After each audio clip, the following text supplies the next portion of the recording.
வாழ்க, குருவே துணை, குரு அடி போற்றி. நான் உங்கள் வாழ்க வளமுடன் ஜோதிடர் ஸ்ரீ குரு சுந்தர வடிவேல். நீண்ட இடைவேளைக்கு பிறகு நேயர்கள் அனைவரையும் சந்திக்கிறதில் மிக்க மகிழ்ச்சி. இப்போ பார்த்தீங்கன்னாக்க இந்த தடவை நம்ம சனிப்பெயர்ச்சி பலன்கள் இப்போ வருகின்ற 29ஆம் தேதி மார்ச் 29ஆம் தேதி நடக்கக்கூடிய சனிப்பெயர்ச்சி பலன்கள் என்ன விதமான மாற்றத்தை நடத்த போகுது அப்படிங்கிறத பற்றி விரிவாக நம்ம பார்க்க இருக்கிறோம். அந்த வகையில் இந்த சனி பெயர்ச்சி பார்த்தீங்கன்னா 2.5 வருட காலங்கள் ஒரு ராசியில் இருப்பார், பயணம் பண்ணுவார். அப்போ 2.5 வருட காலங்கள் பயணம் பண்ணுறதால என்ன விதமான மாற்றங்கள் இருக்கும், அதுலேயும் பார்த்தீங்கன்னா அவர் நகர்றதுனால ஒவ்வொருத்தருக்கும் ஒவ்வொரு விதமான சனிப்பெயர்ச்சி பலன்கள் இருக்குது. அதில் பாருங்கள், 7.5 சனி காலத்தில் அது பார்த்தீங்கன்னா முதல்ல விரயச்சனி, அடுத்து பார்த்தீங்கன்னா ஜென்மச்சனி, அடுத்து பாருங்கள் அர்த்தாஷ்டமச்சனி, அடுத்து அஷ்டமச்சனி, கண்டகச்சனி அப்படின்னு பல்வேறு விதமான விஷயங்களை கொடுக்க இருக்கிறார். அதில் ஒவ்வொரு ராசிக்கும் என்ன விதமான பாதிப்புகளை கொடுக்கிறார், என்ன விதமான பலன்களை கொடுக்கிறார், அதுலேயும் பார்த்தீங்கன்னா உடல் ஆரோக்கியம் சம்பந்தப்பட்டு எப்படி இருக்கும், எந்தெந்த ராசிகளுக்கு உடல் ஆரோக்கியத்தில் கவனம் எடுத்துக்கணும், அடுத்து படிப்பு சார்ந்த விஷயத்தில் எந்தெந்த படிப்பு சார்ந்து இப்போ படிக்கிறவங்க, எக்ஸாம் எழுதுகிறவங்க, இவங்களுக்கெல்லாம் என்ன விதமான மந்தத்தன்மையை கொடுக்குறாரு, யாருக்கெல்லாம் அதனால் ஒரு முன்னேற்றத்தை கொடுக்குறாரு ஸ்தான பலத்தால் அப்படிங்கிறதையும் நம்ம தெரிஞ்சுக்க முடியும். அடுத்து பொருளாதாரங்க, வேலை, வருமானம், உழைப்பு, இதெல்லாம் எப்படி இருக்கும், இந்த வருமானம் எதன் அடிப்படையில் எந்த அளவுக்கு உங்களுக்கு முன்னேற்றம் தரக்கூடிய வகையில் இருக்கும், வருமானத்தில் ஏற்படக்கூடிய பாதிப்புகள் என்ன, வேலையில் உத்தியோகத்தில் ஏற்படக்கூடிய பாதிப்புகள் என்ன அப்படிங்கிறதை பற்றி விரிவாக ஒவ்வொரு ராசிக்கும் எப்படி இருக்கும் அப்படிங்கிறத பற்றி முழுமையாக பார்க்க போகிறோம். அதில் பார்த்தீங்கன்னா குறிப்பாக படிப்பு சார்ந்த விஷயங்கள், வேலை சார்ந்த விஷயங்கள், வருமானம் சார்ந்த விஷயங்கள், தொழில் சார்ந்த விஷயங்கள், அடுத்து பார்த்தீங்கன்னா உடல் ஆரோக்கியம் சம்பந்தப்பட்ட விஷயங்கள், இவை அனைத்தும் சனி சம்பந்தப்பட்ட, அதுவும் ஆயுள் சம்பந்தப்பட்ட விஷயத்தையும் சேர்த்து முழுமையாக நம்ம இந்த விரிவாக நம்ம தெளிவாக பார்க்க போகிறோம். அந்த வகையில் இந்த வீடியோவை ஸ்கிப் பண்ணாமல் அனைத்து ராசிக்காரர்களும் விரிவாக பார்த்து தெரிஞ்சுக்கோங்க.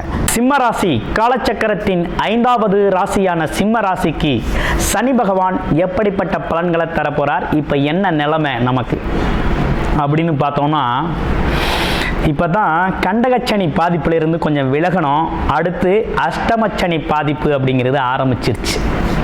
ஸோ சிம்மராசி அன்பர்களே, கொஞ்சம் கவனமாக இருக்க வேண்டிய காலகட்டமாக இருக்குது இந்த அஷ்டமச்சனி காலகட்டம் அப்படிங்கிறது.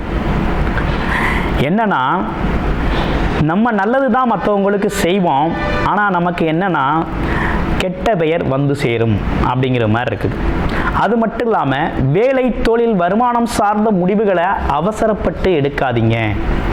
கொஞ்சம் அவசரமாக எதையும் முடிவு செய்யாமல் கொஞ்சம் நிதானமாக செய்யணும் அப்படிங்கிறது இந்த காலகட்டத்தோட அமைப்பு.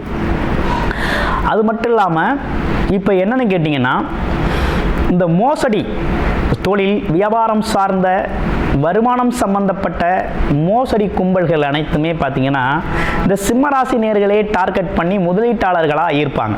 முதலீட்டாளர்களாக உங்களை கவரக்கூடிய காலகட்டமாக இருக்குது. இந்த காலகட்டத்தில் நீங்கள் செய்யும் முதலீடுகள் கொஞ்சம் கவனமாக செய்யணும் அப்படிங்கிறது தான் இது அவசியம். ஏன்னா மூடுற கம்பெனியெல்லாம் இப்போ தான் நம்மளை வந்து கான்டாக்ட் பண்ணுவாங்க, அந்த மாதிரி இருக்கும். அதனால் அதெல்லாம் கொஞ்சம் கவனம் எடுத்துக்கங்க. அது மட்டும் இல்லாமல் குடும்ப உறவுகளில் கொஞ்சம் கவனமாக இருங்க. அவசரப்பட்டு கோபத்தை வெளிக்காட்டாதீங்க. பொறுமை, அமைதி அவசியம் அப்படிங்கிற மாதிரி இருக்குது. இந்த அஷ்டமச்சனி அப்படிங்கிறது என்ன விதமான பலன்களை கொடுக்கும் அப்படின்னு பார்த்தோம்னா, முதல்ல நம்ம என்னதான் செஞ்சாலும் நமக்கு வந்து சமூகத்தில் நம்ம மற்றவர்கள் முன்னிலையில் நம்மளை வந்து நல்லவராக காமிக்காது. அதுதான் இங்கே உள்ள மெயினான பாயிண்ட். நம்ம எது செய்ய போனாலும் அதிலிருந்து ஒரு வம்பு, வழக்கு, விவகாரம் அப்படிங்கிறது வந்து சேரும். அதை அப்படியே இல்லைனாலும் எங்கே போகிற பிரச்சனை நம்மக்கிட்ட வந்து முடியும். இப்படிப்பட்ட விஷயமெல்லாம் நமக்கு ஒரு அனுபவத்தை கொடுக்கக்கூடிய காலகட்டமாக இந்த காலகட்டம் அமைஞ்சிருக்குது. அப்போ இந்த சனிப்பெயர்ச்சி என்ன செய்யும் அப்படின்னா, மனநிலையில், உடல் நிலையில் ஒரு குழப்பத்தை ஏற்படுத்தும். மனநிலையில் பார்த்தீங்கன்னா ஒரு குழப்பமான சூழ்நிலை தோணும். நம்ம எதுவுமே செய்யலை, நல்லா தான் இருக்கிறோம், நல்ல விஷயத்தை தான் செய்கிறோம், ஏன் இப்படி சில விஷயங்கள் நம்மளை வந்து அடையுதுன்னு பல்வேறு விதமான கோணத்தில் நம்ம திங்க் பண்ணி யோசனை பண்ணி நம்மளோட மூளை வந்து சோர்வடையும். அதனால் இது சனி பெயர்ச்சியோட தாக்கங்களே தவிர மற்றபடி இது நீண்ட நாள் உங்களோட குறை இல்லை. அதனால் கொஞ்சம் மனநிலையில் தடுமாற்றத்தை ஏற்படுத்தும். மனநிலையில் நெகட்டிவ் தாட்ஸ், எதிர்மறை எண்ணங்களை உருவாக்கும். சிம்மராசினியர்களே, குழப்பம் அப்படிங்கிற ஒரு விஷயம் போகும்.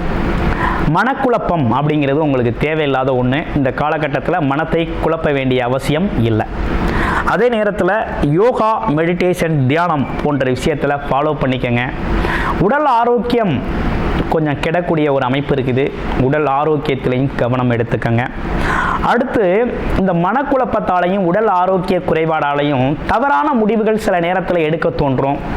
அதனால் முடிவுகள் ஒரு முறைக்கு இருமுறை குடும்ப உறுப்பினர்களோடு ஆலோசனை செய்து, அல்லது தொழில் சார்ந்த முடிவுனா பிஸ்னஸ் அட்வைசர்ஸ் அவங்க கூடலாம் ஆலோசனை செஞ்சு நல்ல முடிவுகளாக எடுத்து திறம்பட செயலாற்றுங்கள்.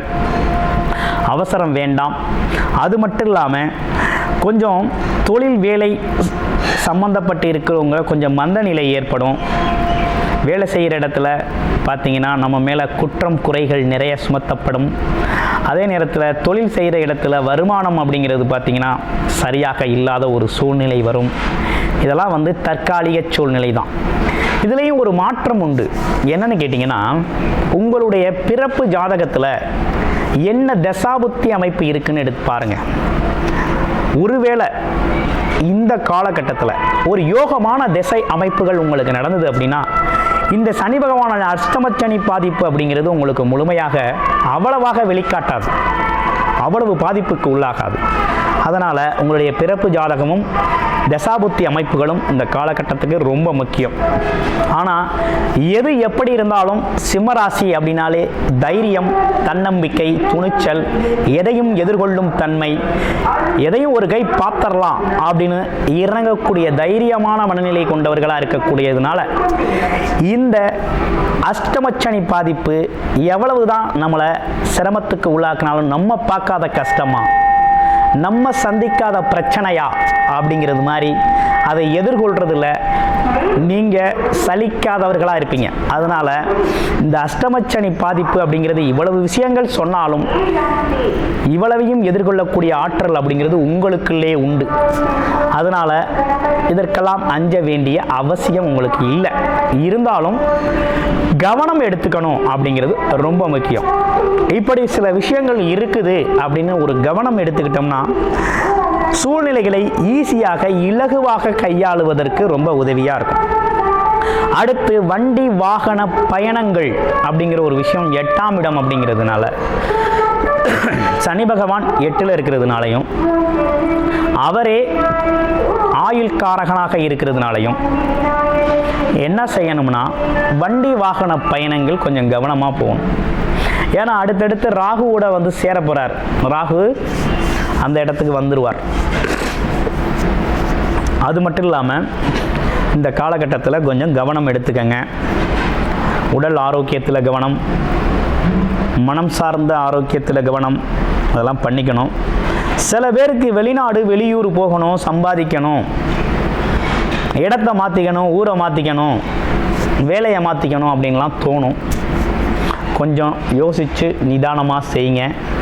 ஏன்னா சில ஏமாற்றங்களையும் கொடுக்கும் அப்படிங்கிறது உண்டு. அதுலேயும் குறிப்பாக வெளிநாடு போகணுங்கிறவங்க ஒரு முறைக்கு இருமுறை ஆலோசனை பண்ணி கன்சல்டிங் பண்ணி உங்களுடைய பணத்தை செலவு செய்யுங்க. அவசரப்பட வேண்டாம் அப்படிங்கிறது தான் விஷயம். அது மட்டும் இல்லைங்க, உங்களுடைய பிறப்பு ஜாதகமும் ரொம்ப முக்கியம். அதுலேயும் பார்த்தீங்கன்னா உங்களுக்கு நடக்கக்கூடிய தசாபுத்தி அமைப்பும் ரொம்ப முக்கியம். அதை பொறுத்து சில மாற்றங்கள் ஏற்படலாம். அடுத்து பாருங்கள், உணவு விஷயத்தில் கொஞ்சம் கவனம் எடுத்துக்கங்க. வயிறு சார்ந்த பிரச்சனைகள் வரக்கூடிய அமைப்பு இருக்குது, அதனால் கவனம் எடுத்துக்கங்க. அதே நேரத்தில் யாரையும் எளிதில் நம்ப வேண்டாம். சிம்மராசினியர்களை பொறுத்த வகையில் யாரையும் அவசரப்பட்டு எளிதில் நம்பிடாதீங்க. நம்பி எதுலையும் இறங்க வேண்டாம். ஒரு முறைக்கு இருமுறை யோசித்து இறங்குங்க.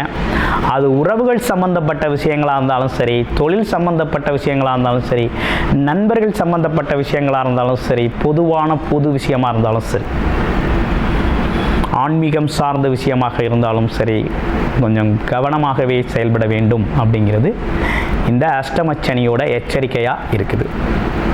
சரி, அதே நேரத்தில் புதுசாக முதலீடு செய்கிறது, கடன் கொடுக்கறது, யாருக்காவது ஜாமீன் போடுறது, இப்படிப்பட்ட விஷயங்கள்லாம் கொஞ்சம் தவிர்த்துக்கங்க இந்த காலகட்டத்தில்.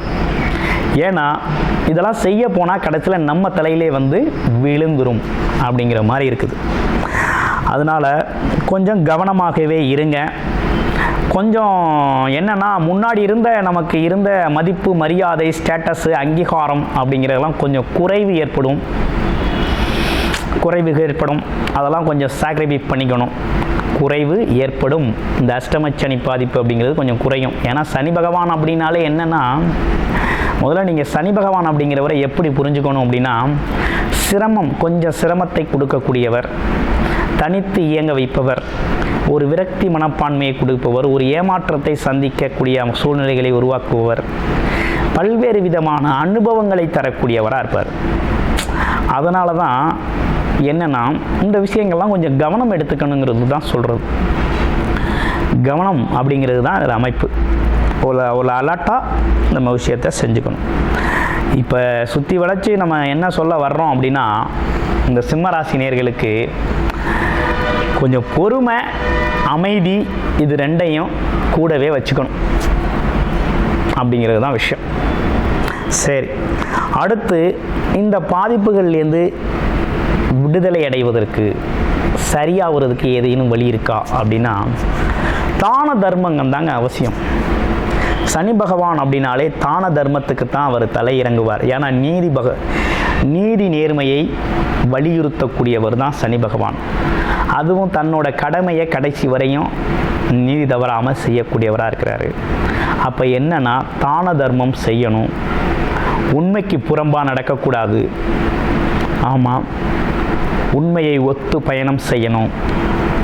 அப்போ பக்தி அவசியம், அன்பும் பக்தியும் அவசியம் தேவைப்படுகின்ற காலமாக இந்த காலம் இருக்குது.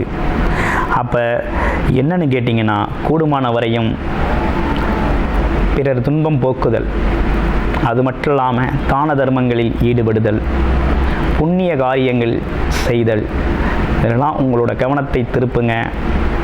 வாழ்க்கை வளமாகும். கூடுமான வரையும் மற்றவர்களுக்கு உதவி செய்யுங்க, சேரிட்டி பண்ணுங்கள். வாழ்க்கை இதிலிருந்தெல்லாம் ஒரு நல்ல மாற்றம் அப்படிங்கிறது உங்களுக்கு கிடைக்கும், நல்ல ரிலீஃப் கிடைக்கும். இதுவே ஒரு யோக அமைப்பாகவும் செயல்படக்கூடிய அமைப்பு அப்படிங்கிறதும் ஏற்படும் ஒரு சிலருக்கு. ஓகேங்களா? இப்போ சிம்மராசியை பொறுத்த வகையில் என்ன செய்யணும் அப்படின்னா, வாரம் சனிக்கிழமைகளில் ஆஞ்சநேயர் கோவில் வழிபாடு அப்படிங்கிறது, காயத்ரி மந்திர ஜபத்தோடு வழிபாடு அப்படிங்கிறது ரொம்ப முக்கியம். நன்றி, வணக்கம், வாழ்த்துக்கள்.